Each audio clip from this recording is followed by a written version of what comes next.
No, stop. Why are you waking me up? Adam, what are you doing? I'm modifying the key. So, the so-called gypsy French. Hey, it's going smoothly. I finished too. How did you assemble it if this pin's too thin? Quickly! So that we don't have to build a wiring harness, we'll take the harness from the C360 tractor.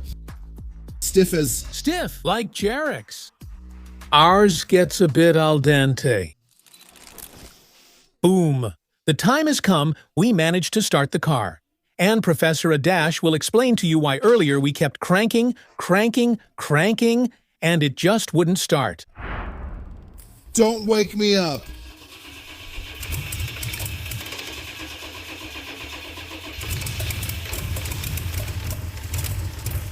Jesus. There it is. Jesus. God, he's alive. Why are you waking me up? But that's the point.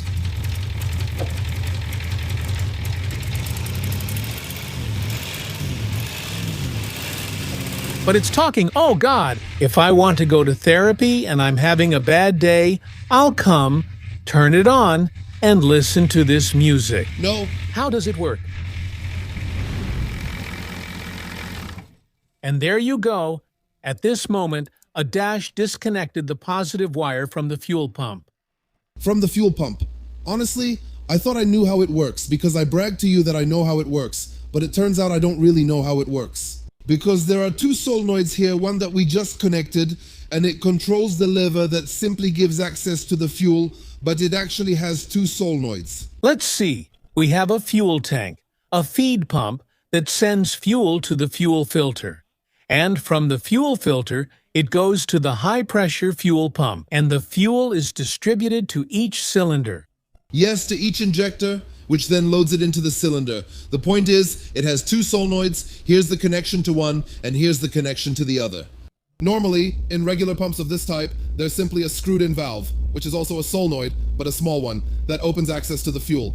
That's it, but here, the solenoid that operates is the big lever that pulls on the components and most likely also opens the flow.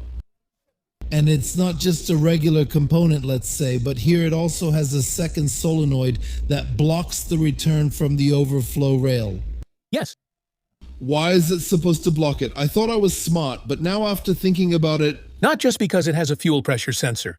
After this... It doesn't have one. Such things don't exist here. No? Such things don't exist. Let's put it differently. Let's leave it to the viewers. My viewers. Or actually, at this point, our viewers for this project, so that you can write what this second solenoid valve on this pump might be used for. The pump is from Standine, an Italian company, to make your task easier and to help you Google it.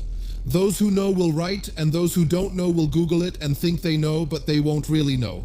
All right, so what now?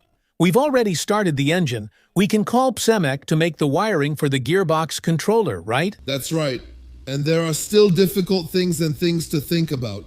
We have the power steering pump, which also isn't in good condition. Maybe we'll install an electric one from an Opel Astra. Yes, TRW is likely from an Astra. We still have it in the battery. A brake pump that's also not aligned, so if I have to align it, it'll just be easier to install an electric one as well. Additionally, we need to make an oil cooler for the gearbox, which is an important thing and quite annoying. Cooling the engine will be a piece of cake, brake lines, improving the brakes, and still making the front suspension so that it all works. About half a year. Weld the frame. It's great. We managed to start the engine that's already in this body, and we have the mounts for the body ready in Pneumatic. Before I head home, I wanted to see how two engineers discuss the gearbox cooling. So, let's check it out.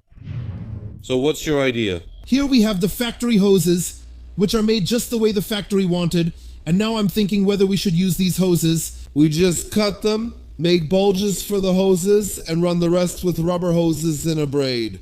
I would make new steel ones. We're running them by the exhaust. But we can drop it inside the frame, like inside at the bottom of the frame, so it won't be right next to the exhaust.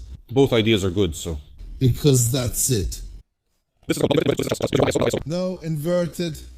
Inverted. So this is a chalice? A chalice? Because you have one ISO and another ISO. Yes. Damn, ISO, Kielik. Guys, can you talk normally? We're in Poland, at a Polish workshop. We're only using the threaded ends... No. Because the standard ones are probably going to be American. We're re-crimping the reinforced hoses and making a separate cooler for the gearbox, a separate one for the engine. We're not mixing the two systems. Can you find one more kit for the electric power steering? Of course.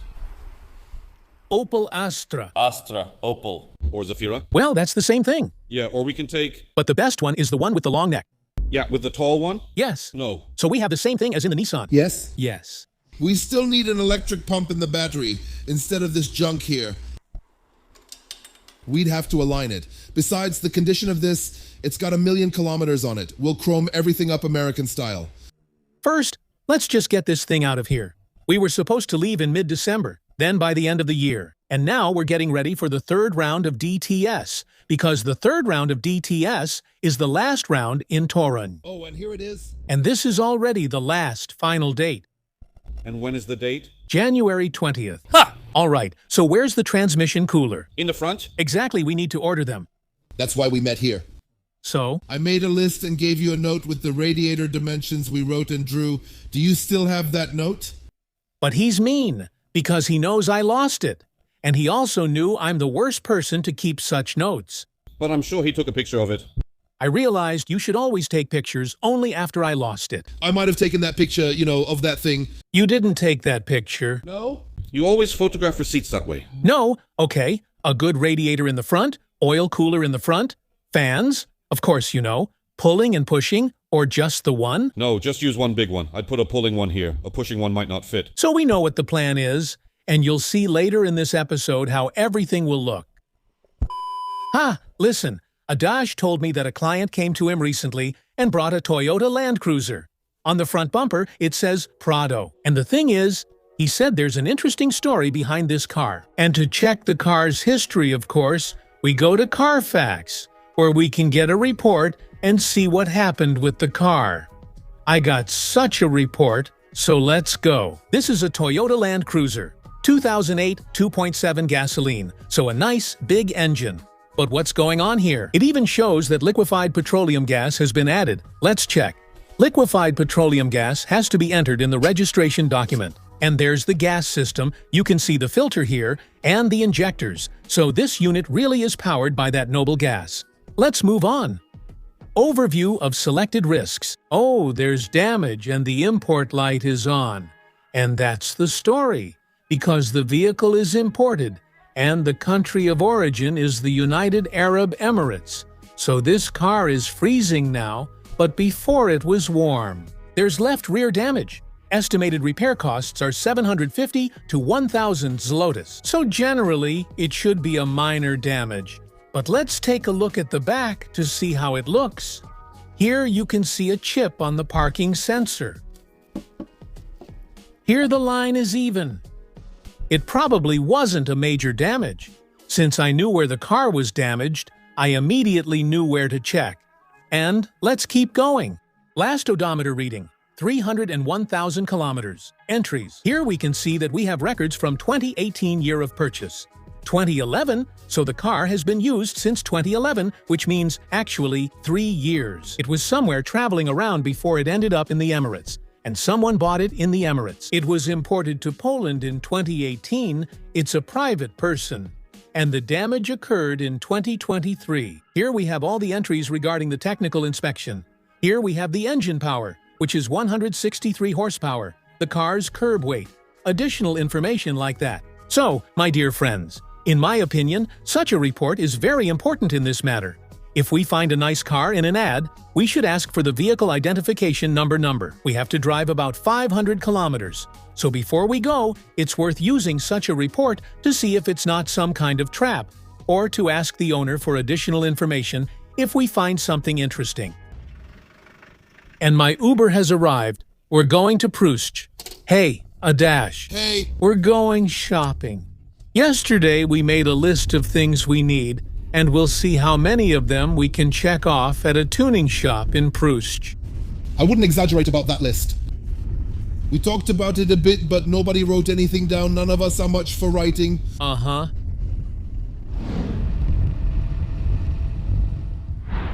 We decided that the perfect tuning shop for Rambalia would be the agricultural store in Pruszt Gdański. Okay. What a selection! I wish I had a workshop with facilities like this store. No! How many aisles are here? There are radiators here. A big guy, generally I'll tell you, sir, how much space we have there, just like that. Did you write it down? I wrote down that one thing, I wrote it down just by sending messages to Mateusz. All right, we have the radiator from the 360, 40 by 55. Now we take... So we don't have to build the wiring harness. We'll take the harness from the C360 tractor. It has ready switches. The only thing is it doesn't have a starter, so we'll have to use a button for starting. There will be a beautiful ignition switch. Show me. Check out this beautiful ignition switch for a stunning key. Oh! One with an immobilizer and security features immediately. Very good. Quickly, cheaply, reliably, because honestly, it's just not worth it. 225 zlotys. And are we taking these lights? Yes, do you want these? Yes, we're taking these. High or low ones? Because you see, High ones. high ones, you feel like it, right? High ones. Here you go. And what kind of outline markers are we taking? Which ones do you recommend for Rambalia? Well, we'll take the rough ones. But just two are front and back? We leave the front original. No, oh, okay, all right. When you reverse park, you can see the outline light. Oh, that makes sense, that makes sense. I have a question. As I remember coming here 15 years ago, From what we know, it's already been 34 years here. exactly 34 years, in this place, in this building, I also highly recommend the company Sezam in Pruszcz. All right, so we're waiting for the total, how much it came out to. 1,180 zlotys. 1,180 zlotys is added to our project, so let's go pay. Lukasz, are you counting the ratchet's teeth? Quiet. 50-something clicks. Does this sound calm you down too? Well, yeah, I'd say it's so-so, yeah, so-so. Later. Later. I'm not suited for low cars, and even less for add-ons in the car. Especially add-ons in winter that crack like little carrots. Oh, a little add-on, and by the way, Mateusz, introduce yourself to the millions of viewers. This is the former intern who replaced you, Jarek, right? Yes, Jarek replaced me. It turned out I wasn't good enough. Oh, Jarek, maybe a cockfight? Jarek, watch out for the next one, okay? Has it always been this cold here? Yeah, when I suggested to Adas to heat the place, he said, go to the forest, breathe some cold air, it'll be easier to handle. Hey, why are you using that stove for heat? But when it's heated with that stove, your nose doesn't run as much and your snot doesn't freeze. Yeah, and here we are struggling, me sweating as usual. What are we fighting against? With the pin that doesn't want to come out of the control arm from our frame because what? Because this pin is shot, right? Like all of them. Oh, okay. No need to show it. We're just drying. We have to unscrew it. These are screw-in pins, an American invention. They're welded on. Anyway, the previous owner, Flashlight, please, a flashlight. he welded, of course, the pins. Uh-huh. He didn't sneak around and wait. Hold on, it's here somewhere. The bushings are welded, so don't worry. That's great. That's why. And here it's welded from the top. But with a nice big blob. Yes. Oh, so that's probably why it doesn't want to work, I guess. Yes. So we took a milling cutter. We'll use the milling cutter. Of course, I don't have a 54 wrench. I have a 50. A few moments later. A dash, what are you doing? I'm modifying the key. Do you have 50? It'll be 54 in a moment. So, the so-called Gypsy Frenchman. And here you go. We have key number 54. You can hammer it in. It'll fit nicely.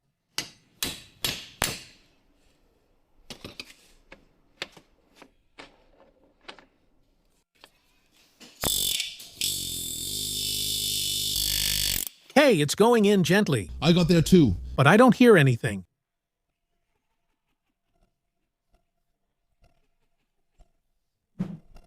Damn, no way. I went to the bathroom for you-know-what, and I didn't manage to record the moment of excitement. How did it go? As you can see in the attached picture, that's how it went. What's that hole? Here I made a small cut with the grinder and hammered it with a pneumatic hammer. And is there room for a second one? Yes, there is. If anything, we'll weld it in just like the other one. It's really hard to press out the bushings without bending those control arms. So we need to come up with some kind of edge here. or we'll cut off this edge to fit in a bushing. On the other side, we'll pop it in and it'll be on top. 5 minutes of work, and then the customer goes, "Sir, how much?" Yeah. For replacing a ball joint and 2 bushings? 300 zlotys? The next day. Another day. There are some adventures here, and it's so gray here. At least it's a couple of degrees warmer. My nose isn't running, so it's warm. What's going on, Adam? Oh, there's the swing arm. The whole side was put together, but it didn't work out after all. What's going on? The pins that were delivered to us, which looked identical, actually weren't identical. My mistake was not measuring the thickness of the cone because it was slightly different. It fits in too tightly because it's narrower. But is he the one taking it apart now, Yarek? How did you assemble it if the pin is too thin? Quickly, because it fits into its place, and normally the pin is tapered. Yeah, that's right. So it fit in perfectly, No. but then when tightening it, it fit in perfectly, but a bit too tight. So what now? We're keeping the old lower ones, which we'll refurbish a bit, only the nut got damaged during disassembly, so we have to... Jesus. And we won't wait for the new ones to arrive from the States, so we'll do it with a trick, which I'll show you, where to tap to refurbish the ball joint for a while. And now the nut, quickly. Exactly. I've been working for 2 days, damn it, just to get the front suspension. Yeah, 2 days, about 16 hours. Buying the entire control arms would have been easier and faster. If I had known I was going to fall, I would have just lain down. And now, since we're Janusz types and we already have a pretty worn ball joint, but not one that's completely shot, here's the ball, right? We can see the spots for greasing, because this is a ball joint that you can additionally grease yourself. If it starts to develop some play, we can put it in a press and press this part a little, and that will tighten it up. And that's how it's been refurbished in a typical Janusz way. In your Volkswagen or British Motor Corporation, if you hit the tie rod end or the ball joint really well with a hammer, it will stop knocking for a while and pass inspection.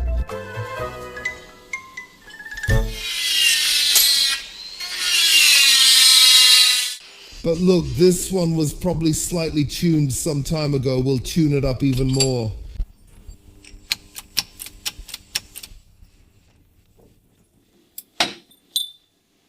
And stiff as? Stiff. Like Jarek's. Everything here is stiff as a board. Ours is kind of light. It gets al dente. What can you do?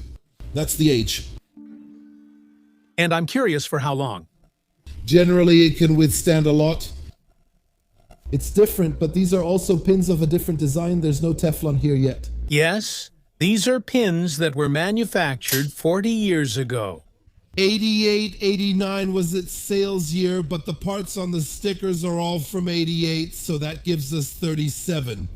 37, 38 years. No. Back then, those were real parts, not like now.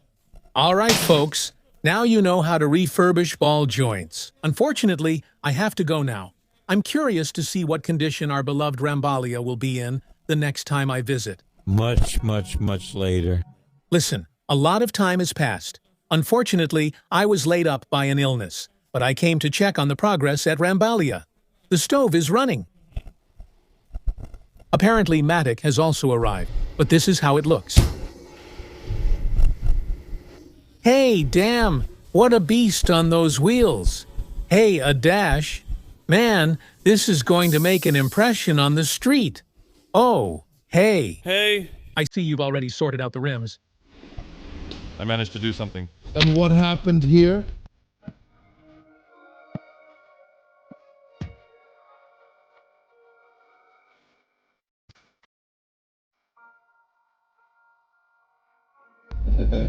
Home delivery. It's cold, but somehow my heart feels warmer.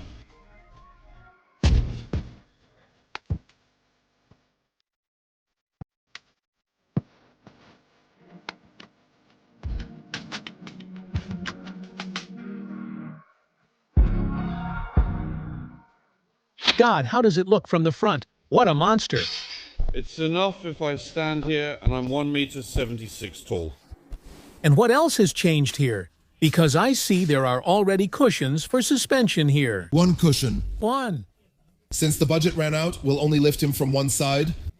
Okay, they poured water from one side. From one side, we'll put a board underneath from the other. A wooden block. We'll cut one so it stands perfectly straight. I see the fuel tank. Yes. And where will he be? Right where you have it now. Yes, in the back? Yes. So, right here underneath. It will be built in here evenly. The frame reinforcement has been added. The shock absorber is in. Actually, two of them. Actually, two of them, and the mounting. What are the shock absorbers for? Sprinter. Sprinter from LTK, yes. From LTK to Mego Eltusia right away. Has Przemek already started working on the bundle? Yes, it's already hanging there. Here we have, I see, reinforcements. So the frame will be rigid. After the last video with Mr. Jersey about shaft vibrations, No. we attached the method, the measuring equipment, and we performed frame stiffness tests to make sure nothing would happen to it. But I have that recorded in Opros, so... So, my dear friends, I invite you to the material that I won't see now, but you will. You can't see it in the video, but now we've installed all the measuring equipment here, watt meter sensors, and we're testing the frame's deformations to know exactly where to reinforce it. On this side, it's still not reinforced. Here, we've already added some reinforcements, but it turns out that's still not enough. So the measuring equipment is checking how the frame twists. The whole frame is made of channel steel. That's why it behaves this way, and it's also not designed for such a heavy load. But we'll do something about it soon. Test it! Second level of the test. Third. All right, now to the sides. The amplitude is correct. Good, everything matches. Thank you. All right, what else do we have here? I see these are for Rambalia, and here we have the water cooling system, right? Yes, the water is stationary. Clamps for the tank. Clamps for the tank. I bought it. SPAL. FF. Oh no. FMIC. FMIC. Okay, and this is the whole system for the pneumatic suspension. For the air, and there are some other bits and pieces. Everything we listed, compressors, leveling, the second airbag. Finally, the budget was found. Oh, okay. We took out a payday loan, you know. Does it have check valves so it doesn't backflow into the compressor? Yes. See, that's good, because I've never worked with pneumatics, and I once thought about adding pneumatics to my own setup. Here you have the control switch. Right, left. Okay, but what do you mean right, left? Do you control them separately? Yes, you don't pump both, and with these valves you release. Okay. Okay. You even it out, you level it. And how much for a set like that? Normally, No. since this is a prototype, ready-made versions aren't available. You can only buy the cushion itself, which costs about 250 zlotys. No. Just the airbag and the whole assembled set here with labor and everything, it all comes to about 1,400 zlotys. That's not bad. I'm sure the tow truck guys are wondering how much something like this would cost to add to their tow truck. Yeah. Here are some more little things, and this is what we'll still need under the engine compartment, so we don't have to mess around making it. This. For the wiring system? Electrical, so we don't have to build everything separately. Nice. Honestly, I'll tell you, in my opinion, the body looks awesome, and I really can't wait for this story to finally end because it's been dragging on for months. The engine runs nicely, but there's still a ton of work to do.